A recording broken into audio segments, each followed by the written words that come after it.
So today we are heading out to the EVA factory that makes all of our sheet good EVAs, the flat stuff. So this would be the midsoles and whatnot. Our EVAs changed a lot over the last 6 years. We started with really what was just available down here, and the requirements in Colombia for what they use down here in footwear are a lot different than what we wanted. So for the formulation, we got the chemists from the EVA factory together with the chemists from the outsole factory together with the chemists from the glue factory.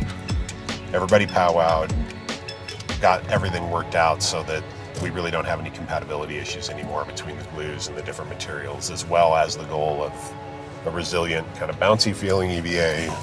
It's got a better resistance to heat, as well as not being as slippery when wet.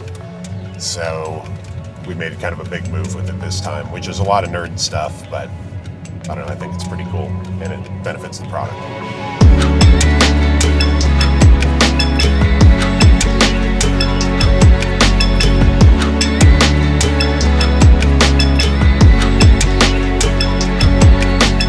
So everything that you see other than the arch support is made here.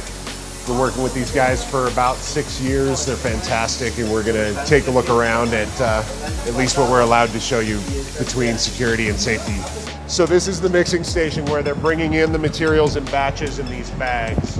If you look behind us, these bags are formulas. So you see all the different components in the bags, and for production it comes in on this track. So with these types of mixers, they're always controlling the temperature with water, which is what all this steam is going for. And all the barrels over here are actually what's like heat mixing the material. They're just getting it going now, but this is normal to see this. So everything comes out of the mold in these big loaves. This one's been cut down a little bit, but they're all this thickness. And then from there, it goes through a machine over here and they skive it down to whatever thickness we want.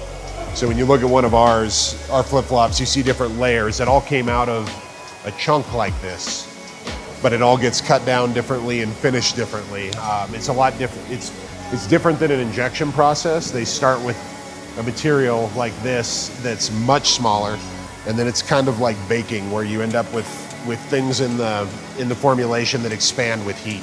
So it starts much, much smaller than this. It goes into a mold with heat, it expands. And then hopefully later we'll be able to show you what that looks like, because it'll literally jump out of the mold when it's done. And the final expansion happens outside the mold. It's kind of cool. So we're going back now to take a look at the EVA actually coming out of the press. This is super cool.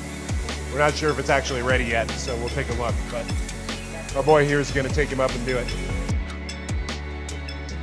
EVA is one of the biggest components, not necessarily by weight, but by volume for sure in the product. And it's important just because it's the feel, it's what you're standing on. There might be leather between your foot and the EVA, but at the end of the day, that's the cushion and the feel that's under your foot.